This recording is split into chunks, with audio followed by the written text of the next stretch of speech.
Hello friends, welcome back to జనక్స్ అగైన్స్ friends. మన ఈ వీడియోలో APPSC junior assistant cum computer assistant సంబంధించిన ఎగ్జామ్ యొక్క సిలబస్ అనేది చూస్తాం అనమాట. ఇది టోటల్గా screening test and main section సంబంధించింది. రెండింటికి రెండు ఎగ్జామ్స్కి ఒకే సిలబస్ కాబట్టి ఇక్కడ section A and section B అనే టూ పార్ట్స్ అయితే ఉంటాయి అనమాట. General studies and mental ability అనేది సెక్షన్ ఏలోకి వస్తే, సెక్షన్ బిలోకి general English and general Telugu అయితే వచ్చేస్తుంది. అయితే ఈ ఇంగ్లీష్ అండ్ తెలుగు అనేది చూడండి, మనకి పిహెచ్డి లెవెల్లో మీరు ఎవరు ప్రిపేర్ అవ్వద్దు, ఎస్ఎస్సి స్టాండర్డ్లు ఇస్తామని క్లియర్గా అయితే మెన్షన్ చేశారు. అది మనం అబ్జర్వ్ చేయాల్సి ఉంటుంది అక్కడ. అండ్ మనం ఈ నోటిఫికేషన్ మీద ఆల్రెడీ వీడియో అయితే చేసాం, ఫుల్గా డీటెయిల్గానే వీడియో అయితే చేసి పెట్టాను. ఇన్కేస్ మీరు ఆ వీడియో చూడకపోతే మీకు ఉపయోగపడుతుంది అనుకుంటే మీరు ఒకసారి ఆ వీడియో అయితే చూడండి. ఇప్పటివరకు ఈ నోటిఫికేషన్ మీరు చూసి ఉండకపోతే ఒకసారి మీరు ఆ వీడియో చూడండి. ఆ వీడియోని కింద డిస్క్రిప్షన్లో లింక్ ఇస్తాను, మీరు ఆ లింక్ త్రూ అయితే చూడొచ్చు ఈ నోటిఫికేషన్ ఫుల్ డీటెయిల్స్ అనేది. ప్రజెంట్ అయితే మనం ఏం చేద్దామంటే ఏ టాపిక్స్ వస్తాయి ఎగ్జామ్కి, సిలబస్ ఏముంటుందని క్లియర్గా ఒకసారి చూద్దాం. ఫ్రెండ్స్, ఇక్కడైతే చూడండి, syllabus for the screening test and mains. Okay, screening టెస్ట్కి మెయిన్కి ఒకటే సిలబస్ అని చెప్పారు కదా. ఫస్ట్ జనరల్ స్టడీస్లో ఉన్న 12 టాపిక్స్ అయితే ఉంటాయి, general studies and mental ability సంబంధించినవి. ఇందులోనే మనకి యాప్టిట్యూడ్ రీజనింగ్ కూడా కవర్ అవుతుంది. అదొకసారి చూద్దాం. సెక్షన్ ఏ సంబంధించి ఫస్ట్ అయితే చూడండి, events of national and international importance. Okay friends, events of national and international importance అంటే చూడండి, జాతీయ అంతర్జాతీయ ప్రాధాన్యత కలిగిన సంఘటనలు. ఓకే ఫ్రెండ్స్ మీరు వీలైతే ఒక పేపర్లో రాసుకోవడానికి ట్రై చేయండి. చాలా టాపిక్స్ అందరూ ఉంటాయి కాబట్టి ఇన్ కేస్ మీకు ఎప్పుడైనా మళ్ళీ రిఫర్ చేసుకోవడానికి యూజ్ అవుతుంది. మ్యాక్సిమం పేపర్ మీద నోట్ చేసుకునేది ట్రై చేయండి ఫ్రెండ్స్. అయితే చూడండి, ఈ ఫస్ట్ టాపిక్లో వచ్చేసి మనకి ఫ్రమ్ ది బిగినింగ్ అనేది అడుగుతారు అనమాట. ఇట్లా ఏంటంటే మన ఇండియాకి అండ్ ఇతర దేశాల మధ్య జరిగిన యుద్ధాలు లేదా స్నేహబంధాలు ఎన్ని ఉన్నాయో అవి, దాంతోపాటు మన ఇండియా మెంబర్షిప్ కలిగిన కొన్ని సంస్థలు ఉన్నాయి కదా ఫ్రెండ్స్. ఫర్ ఎగ్జాంపుల్ చూడండి, యునెస్కో, డబ్ల్యూహెచ్ఓ ఇట్లాంటి కొన్ని సంస్థలు ఉన్నాయి కదా. ఈ సంస్థల కోసం క్వశ్చన్స్ అడుగుతారు అనమాట. ఇందులో ఈ సంస్థ యొక్క ముఖ్య ఉద్దేశం ఏంటి, ఈ సంస్థ యొక్క అధ్యక్షులు ఎవరని అడుగుతుంటారు, అండ్ ఈ సంస్థ యొక్క హెడ్ క్వార్టర్స్ ఎక్కడ ఉందని ఇలాంటివి అడుగుతుంటారు. మెయిన్ అయితే చూడండి, ఫోకస్ చేయాల్సింది ఏంటంటే మన ఇండియా రిలేటెడ్ కూడా, మన ఇండియా ఏదైనా అదర్ కంట్రీస్తో రిలేటెడ్ అంటే స్నేహం కానీ లేదా యుద్ధాలు కానీ ఇట్లాంటి ఏమైనా జరిగి ఉంటే వాటి మీద అయితే క్వశ్చన్స్ వస్తాయన్నమాట. ఫర్ ఎగ్జాంపుల్ చూడండి, మనకి రష్యాకి ఇండియాకి మధ్య మీటింగ్స్ జరుగుతుంటాయి.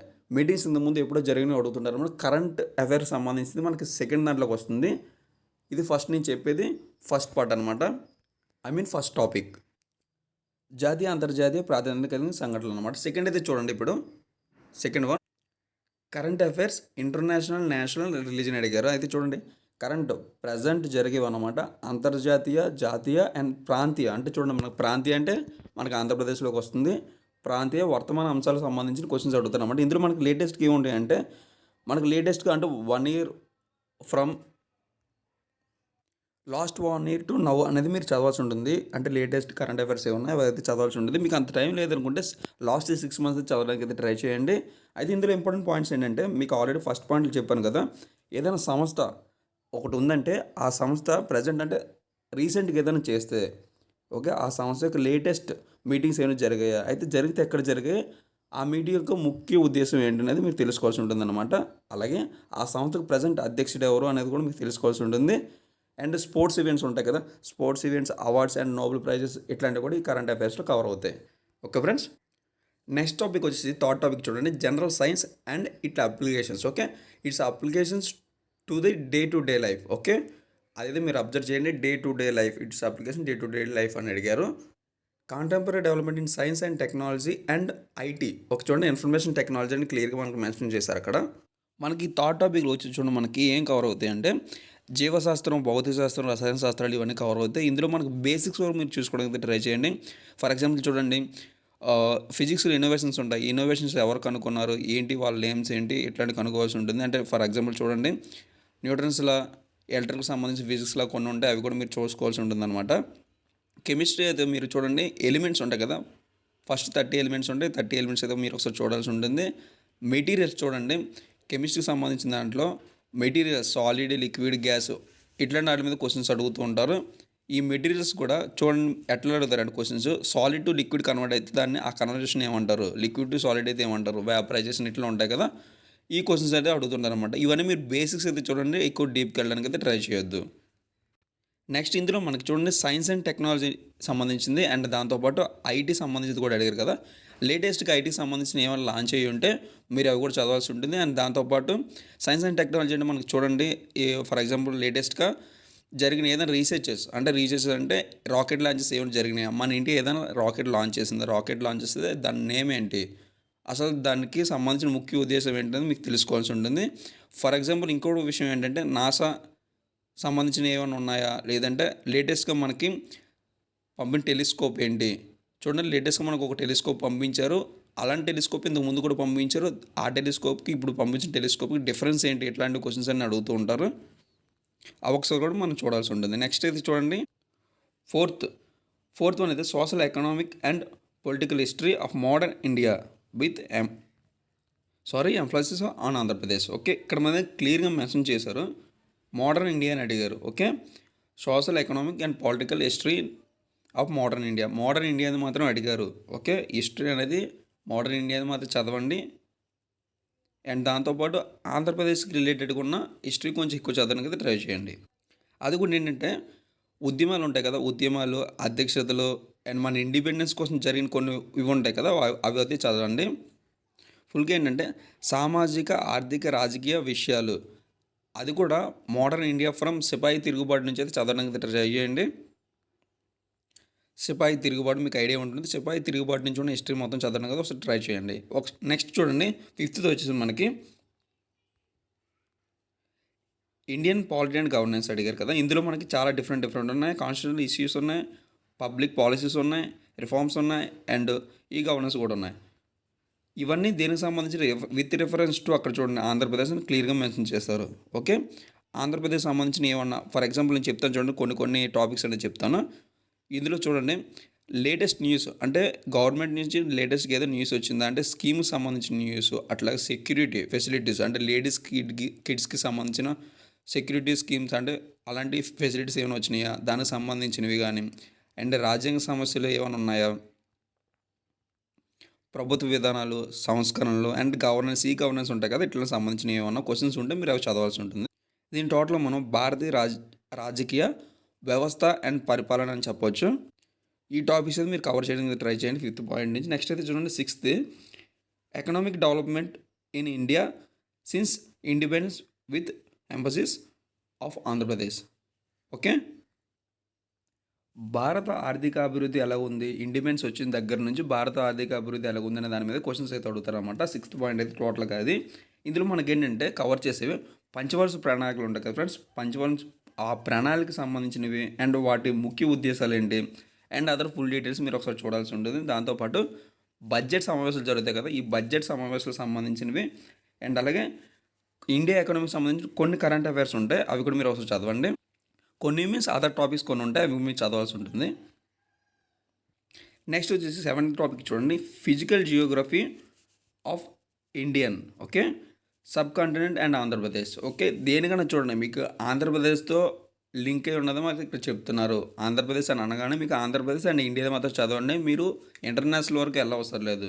ఓకే, ఈ జియోగ్రఫీ అనేది జస్ట్ మనకి ఆంధ్ర అండ్ ఇండియాది అడుగుతున్నారు కాబట్టి ఈ రిలేటెడ్ ఉన్న టాపిక్స్ మాత్రం చదవండి. ఫర్ ఎగ్జాంపుల్ చూడండి మనకి ఇక్కడ కొన్ని టాపిక్స్ చెప్తాను మీకు. దీంట్లో ల్యాండ్ లేయర్స్ ఉంటాయి కదా, భూమి పొరలు ఉంటాయి, దానికోసం చదవాల్సి ఉంటుంది. అండ్ అలాగే soil, different types of soils ఉంటాయి చూడండి, నల్లరేగడి నెలలు ఇట్లా ఉంటాయి కదా, అవి కూడా మీరు ఒకసారి చదవాలి.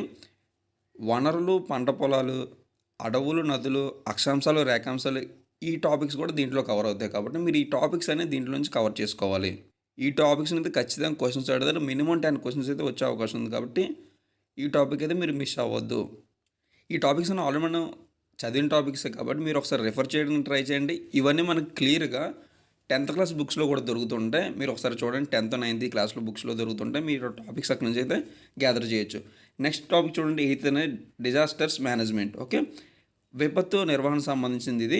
ఈ టాపిక్ నుంచి మనకు జరిగేవి ఏంటంటే మనకు వచ్చేవి విపత్తులు జరిగితే ఏదైనా ప్రాణాలు చూడండి, ఫర్ ఎగ్జాంపుల్ ప్రాణాలు అట్లా పోతుంటాయి కదా, ఇవి పోకుండా వీళ్ళు నిర్వహణ ఏం చేస్తారు అనే దాని మీద కొన్ని టాపిక్స్ ఉంటాయి. ఆ టాపిక్స్ మీద క్వశ్చన్స్ అడుగుతున్నారంట. ఫర్ ఎగ్జాంపుల్ అయితే మీకు చెప్తాను చూడండి, చెన్నై అండ్ అలాగే దాని చుట్టుపక్కల ఉన్న ఏరియాస్లో ఒక్కొక్కసారి ఏంటంటే 30 years 50 yearsకి కన్ఫామ్గా తుఫాన్ వస్తుంది ఖచ్చితంగా. అలాంటి టైంలో అక్కడ నష్టం రాకుండా వీళ్ళు ఏం చేస్తారు అంటే మన గవర్నమెంట్ ఏం చేస్తుంది ఏంటి అనేది క్వశ్చన్స్ అడుగుతారు అన్నమాట. వాటిల్లో ఏమంటారు అక్కడ ఇంతకుముందు ఏదైనా జరిగితే అక్కడ ఏం చేస్తారు ఏంటని దాని మీద క్వశ్చన్స్ అడుగుతుంటారు. అలాగే remote sensing and GIS use చేసి ఎస్టిమేట్ చేయొచ్చు. ఈ ఎస్టిమేట్ చేసినప్పుడు దాని రీడింగ్స్ ఎట్లా ఉంటాయి ఏంటి అనేది ఒకసారి అడుగుతూ ఉంటారు. అండ్ అలాగే మనకి ఇక్కడ చూడండి మీకు క్వశ్చన్, భూకంపం వస్తుందని మనం ముందుగానే గ్రాఫ్ చేసే సెన్సింగ్ మిషన్ ఒకటి ఉంటుంది. ఆ మిషన్ ఏమంటారో మీకు తెలిస్తే కింద కామెంట్లు ఖచ్చితంగా కామెంట్ చేయండి. టోటల్గా ఈ టాపిక్ విపత్తు నిర్వహణ సంబంధించింది. అంటే చూడండి ఇప్పటివరకు ఫ్లడ్స్ ఏమైనా వచ్చాయి, అలాగే సైక్లోన్స్ ఏమైనా వచ్చాయి. సైక్లోన్ వచ్చిన తర్వాత గవర్నమెంట్ ఏం చేసిందనే కొన్ని టాపిక్స్ అయితే ఉంటాయి. ఆ టాపిక్స్ అయితే మీరు క్లియర్గా చూడాల్సి ఉంటుంది. నెక్స్ట్ అయితే చూడండి 9th టాపిక్ వచ్చేసి sustainable development and environment protection. Okay, environment protection అనగానే మీకు అందరూ తెలిసిన విషయమే. మనం ఎన్విరాన్మెంట్ని ఎలా సేవ్ చేసుకోవాలి, ఓకే, ఎన్విరాన్మెంట్ని ఎలా ప్రొటెక్ట్ చేసుకోవాలి, అది కూడా ఒక మంచి పద్ధతిలో ఎలా ప్రొటెక్ట్ చేసుకోవాలనే దాని మీద క్వశ్చన్స్ అయితే ఉంటాయి. ఇక్కడ చూడండి మీకు బెస్ట్ ఎగ్జాంపుల్ ఏంటంటే ఇక్కడ ఎంప్లాయ్మెంట్ కోసం ప్రజెంట్ గవర్నమెంట్ ఏం చేస్తుందంటే చాలా ఫార్మా కంపెనీస్ని అలాగే ప్లాస్టిక్ కంపెనీస్ని వాటికి కంపెనీస్ పెట్టుకోవడానికి పర్మిషన్ అయితే ఇస్తుంది. అలాంటి సిచ్యువేషన్ జరిగినప్పుడు ఇప్పుడు అలాంటి జరుగుతున్నప్పుడు మన ఎన్విరాన్మెంట్ అనేది చాలా దెబ్బతింటుంది. అలా దెబ్బతినకుండా మన ఎన్విరాన్మెంట్ దానికి రెమెడీస్ ఏం పెడుతుంది ఏంటి అనేది మనం తెలుసుకోవాల్సి ఉంటుంది. అండ్ వాటితో పాటు చూడండి మనకి ప్లాంటేషన్ సిస్టమ్స్ అని చాలా జరుగుతున్నాయి. ప్లాంటేషన్ ప్రోగ్రామ్స్ అనేవి జరుగుతున్నాయి. ఈ ప్రోగ్రామ్స్ కొన్ని నేమ్స్ పెడతారు వీళ్ళు. ఓకే, ఈ ప్లాంటేషన్ ప్రోగ్రామ్స్ అనేవి ఎక్కడి నుంచి ఎక్కడ జరుగుతున్నాయి, వీటి నేమ్స్ ఏంటి అనేది మనకు తెలుసుకోవాల్సి ఉంటుంది. నెక్స్ట్ టాపిక్ అయితే చూడండి 10th టాపిక్ వచ్చేసి logical reasoning and analytical ability and data interpretation. ఇవన్నీ దీంట్లో రీజనింగ్ దాంతోపాటు యాప్టిట్యూడ్ కూడా దీంట్లో మొత్తం 10th టాపిక్లోనే కవర్ అవుతుంది. కాబట్టి రీజనింగ్ యాప్టిట్యూడ్ మీరు టాపిక్స్ మొత్తం తిరిగేయాల్సి ఉంటుంది. అండ్ టాపిక్స్ మొత్తం మీరు ఒకసారి చూసుకోవాల్సి ఉంటుంది అనమాట. నెక్స్ట్ 11th అయితే చూడండి డేటా అనాలిసిస్ అంటే ఫ్రెండ్స్ ఇది చాలామంది కష్టం అనుకుంటారు, కాకపోతే ఇదే అన్నింటిలో ఈజీ అనమాట. డేటా అనాలిసిస్ సంబంధించింది టేబులర్ ఫామ్. మీరు చిన్నప్పుడు 6th క్లాస్ నుంచి టేబులర్ ఫామ్స్ లేదంటే గ్రాఫ్స్ ఉంటాయి కదా, వెన్ డయాగ్రామ్స్ అంటారు, వీటిలో డేటా ఇస్తారనమాట. ఎట్లా అంటే ఫర్ ఎగ్జాంపుల్ నేను చెప్తాను చూడండి, ఒక స్మాల్ క్వశ్చన్ చెప్తాను. ఒక 3 కంట్రీస్ ఇచ్చి 3 కంట్రీస్ యొక్క పాపులేషన్ గ్రాఫ్ ఇస్తారు. 2010 నుంచి 2020 వరకు ఇచ్చారు. ఈ 10 ఇయర్స్లో దేని పాపులేషన్ ఎక్కువ ఉంది అనేసి గ్రాఫ్ బట్టి మనం ఆన్సర్ చేయాల్సి ఉంటుంది అనమాట. 4-5 క్వశ్చన్స్ ఉంటాయి. ఆ క్వశ్చన్స్లో మనం ఆన్సర్ చేయాల్సి ఉంటుంది అనమాట. ఆ క్వశ్చన్స్కి మనం ఆన్సర్ చేయాల్సి ఉంటుంది. ఇవన్నీ ఈజీగానే ఉంటాయి, కాకపోతే మీరు 1-2 సార్లు అవి మీరు ప్రాక్టీస్ చేయాల్సి ఉంటుంది ఫ్రెండ్స్. నెక్స్ట్ అయితే చూడండి bifurcation of Andhra Pradesh and its administrative, economic, social, culture, political and legal problems or implications. Okay, Andhra Pradesh విభజన జరిగిన తర్వాత ఆంధ్రాకి తెలంగాణకి మధ్య జరిగిన ఒప్పందాల గురించి కానీ లేదంటే ఇతర విషయాలు ఉంటాయి కదా, ఈ విభజనకు సంబంధించిన ఎస్పెషల్లీ ఈ విభజనకు సంబంధించింది మాత్రమే క్వశ్చన్స్ ఈ టాపిక్ నుంచి అయితే వస్తాయి అన్నమాట. సో ఈ టాపిక్ని ఎవరు స్కిప్ చేయొద్దు, ఎందుకంటే ఇది విభజనకు సంబంధించింది కాబట్టి మనకు డైరెక్ట్ క్వశ్చన్స్ వస్తాయి. అంటే మ్యాక్సిమం మనకు తెలిసిన క్వశ్చన్స్ వస్తాయి, మనం ఒకసారి చదివితే అది గుర్తుంటుంది. ఇది ఫ్రెండ్స్ టోటల్గా ఈ 12 టాపిక్స్ అనేది సెక్షన్ ఏ సంబంధించింది అనమాట. సెక్షన్ బి అయితే చూద్దాం ఒకసారి. సెక్షన్ బి చూడండి జనరల్ ఇంగ్లీష్ అండ్ తెలుగు. నేను ఆల్రెడీ మీకు చెప్పాను 10th స్టాండర్డ్ మీద ఉంటుంది కాబట్టి పిహెచ్డి లెవెల్లో ఎవరు చదవడానికి అయితే ట్రై చేయకండి. బేసిక్ ఇంగ్లీష్ అండ్ తెలుగు అయితే ఉంటుంది దీంట్లో. ఓకే, ఇక్కడైతే చూడండి ఇంగ్లీష్ మీడియం వాళ్ళకి ఇంగ్లీష్ కొంచెం ఈజీగా ఉండొచ్చు, తెలుగు మీడియం వాళ్ళకి తెలుగు కొంచెం ఈజీగా ఉండొచ్చు. కాకపోతే ఇది బీటెక్ లెవెల్ కాబట్టి అందరికీ ఇది ఈజీగా ఉంటుంది టాపిక్. ఫస్ట్ ఇంగ్లీష్లో చూడండి కాంప్రహెన్సివ్ అంటే చూడండి ఒక ప్యాసేజ్ ఇస్తారనమాట, పెద్ద ప్యాసేజ్ ఇస్తారు. ఆ ప్యాసేజ్ నుంచి మనకి క్వశ్చన్స్ వస్తాయన్నమాట. ఫర్ ఎగ్జాంపుల్ షెర్లాక్ హోమ్స్ మీకు సంబంధించింది ఏదైనా ఒకటి ఇచ్చారనుకోండి, ఒక ప్యాసేజ్ ఇస్తారు షెర్లాక్ హోమ్స్ సంబంధించింది. హూ ఇది షెర్లాక్ హోమ్స్ అని అడుగుతారు అనమాట. ఓకే, డిటెక్టివ్ అనే ఆప్షన్స్ ఇట్లా ఉంటాయి అనమాట. మీరు అక్కడ పారాగ్రాఫ్ చదివితే మీకు డీటెయిల్గా అర్థమవుతుంది. ఒకసారి దాన్ని బట్టి మీరు ఆన్సర్ చేయాల్సి ఉంటుంది. Next uses and idioms. Okay, మీకు జాతీయాల సామెతలు మీకు ఆల్రెడీ ఐడియా ఉండుంటే దాని నుంచి అయితే క్వశ్చన్స్ వస్తుంటాయి. Next vocabulary, punctuations. Okay, vocabulary సంబంధించినవి కొన్ని ఉంటాయి. అండ్ పంక్చుయేషన్స్ అంటే చూడండి మీకు దానికి చూడండి సింబల్స్ అంటారు. సింబల్స్ అంటే ఫర్ ఎగ్జాంపుల్ మనకి ఫుల్ స్టాప్స్, కామాస్ ఇట్లా అనమాట. ఒక లైన్ ఇచ్చి ఆ లైన్కి సంబంధించి మీకు ఫుల్ స్టాప్, కామాస్ ఎక్కడ పెట్టాలి ఏంటి అనేది దాన్ని బట్టి మీనింగ్ మారిపోతుంటుంది. నేను రీసెంట్గా చూసింది ఏంటంటే ఈ పంక్చుయేషన్ దాంట్లో నుంచి ఒక క్వశ్చన్ అయితే వచ్చింది. A woman without hair man is nothing అనమాట. ఇదంతా ఒక లైన్. ఈ లైన్‌లో మనం ఫుల్ స్టాప్ అండ్ కామా పెట్టేదాన్ని బట్టి అంటే ఫుల్ స్టాప్ అండ్ కామా అని కాదు. ఇంకా డిఫరెంట్ సింబల్స్ ఉంటాయి కదా! ఈ సింబల్స్ పెట్టేదాన్ని బట్టి దాని యొక్క మీనింగ్ అనేది మారిపోతుందనమాట. మీరు ఒకసారి ట్రై చేయండి. నేను చెప్పిన లైన్ అనేది మీకు అర్థమవుతుంది. నెక్స్ట్ అయితే చూడండి డి అనేది logical rearrangement of sentence. Okay. ఒక సెంటెన్స్ అనేది ఉంటుంది. వాట్ ఈజ్ యువర్ నేమ్ అని ఉంటుంది కదా! వాట్ ఈజ్ యువర్ నేమ్‌ని వాళ్ళు ఏం చేస్తారంటే నేమ్ అనేది లెఫ్ట్‌కి, వాట్ అనేది రైట్‌కి ఇట్లా మారుస్తూ ఉంటారు. సో, దాన్ని బట్టి క్వెషన్స్ అయితే వస్తుంటాయి. మీరు రీఅరేంజ్ చేయాలి. ఓకే. కరెక్ట్‌గా అరేంజ్ చేసి పెట్టాలన్నమాట. నెక్స్ట్ సంబంధించి ఈ చూడండి. ఈ అయితే గ్రామర్. గ్రామర్ సంబంధించి అంటే ఏం లేదు. ఈ గ్రామర్‌లో మనకేంటంటే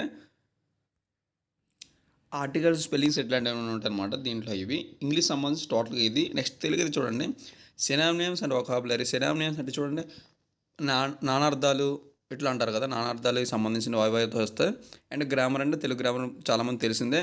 తెలుగు టు ఇంగ్లీష్ మీనింగ్స్ ఉంటాయి. And English to Telugu meanings కూడా ఇక్కడ అడుగుతారు.